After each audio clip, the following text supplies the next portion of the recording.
shit. No, Brandon and I were having an argument yesterday because we found out that Will Smith has his maids and all his housekeepers sign a contract that He told me about that this. they can't look at him. Brandon told me about this when he picked me up at the airport yesterday. What did he say? He's like, "Can you fucking believe David?" No, he started, saying his side, and then he's like, and then everyone was against me. Let me say. Okay, first of all, this is like a typical thing that you see like in showbiz.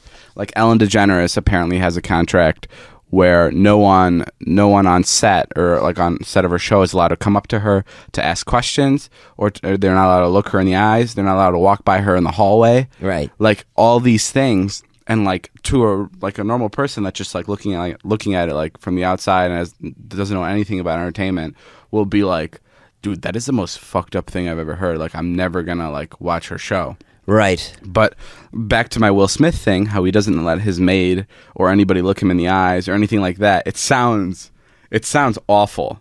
But what's your stance on it? I've side with... I already know who you side with. Like I know for a fact. Who? Will Smith. I think that's fine if Will Smith wants to do that. Yeah. Yeah. Okay. Yeah. I think that's fine. And like You don't have to go work for Will Smith if you don't want to. This conversation doesn't work unless one of us are on the opposite side of the whole thing. I'll take Brandon's side too. Okay. I mean, how about this? You take Brandon's side. Yeah. And pretend like you're completely on Brandon's side. All right. And I'm gonna take Will Smith's side. Okay. Okay. Go. Okay. Well, just imagine entertaining people every day. Like constantly, you're just entertaining people, whether it's conversation or whether it's on TV. Everybody, if you're Will Smith, everybody and anybody wants something from you all the time. Like I agree with you. Like you can't. Just kidding. No, I'm right. Will Smith can't just go, out to dinner. Well, the maid's not asking for a song and dance. I mean, he's not asking to be entertained. She's not like, hey, can you do Big Willie style from start to finish?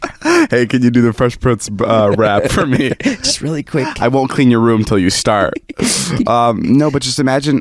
Can you do? Parents just don't understand. This is such a hard thing to argue for because it's just like, people don't understand like how like crazy and like time consuming it. Like I've had days where I have to entertain people all day. Like I've had like a bunch of meetings in one day, and it's just like constantly talking to people, and you have to be on, and you always have to have like a lot of energy. What did the contract say? Will Smith, the maid can't look him in the eye and can't what? Talk to him. Talk to him. Yeah. Right. She's there to clean the house. Yeah, I mean, I think that's a little excessive. I think she should be able to talk to him. I think that's weird. I wouldn't want that. I wouldn't want like someone in my house that like felt like they couldn't talk to me. They think that's bizarre. Okay, let's say it's you. Let's say you go on from Let's say I'm Brad Pitt. Okay. Let's say you're David Dobrik. And let's say you go on from vlogging and you get into movies and maybe you get really famous, like movie star famous. I don't know like how a shitty movie star. Like very shitty. Yeah, obviously you'd be a horrible actor. I don't know how I would be in that situation because I know... No, you wouldn't do that. Well, I know right now I love interacting with people, but dude, after 20, 30 years of doing this, of just like constantly talking to people and always being on, I'd probably lose my shit too, and I'd probably have contracts for my maids too. I don't think it's that crazy. I don't think you would. You're not like that at all. You're actually like the pretty I know, you're, but like... You're so nice to like the little person. Okay, but I completely sympathize with like the whole Will Smith thing because like just imagine like... It sets up a bad work environment though. What do you mean? It's just a shitty negative environment. So you have someone coming to work every day. They go home to their family, and then they come to work and they're like on eggshells, and they clean, and then you walk in the room and it's like, oh fuck, he's in the room. Oh shit, it's David. God, don't look the other way. Look, she puts a lampshade on her head and pretends she's a lamp. I mean, it's just a shitty environment. Like I have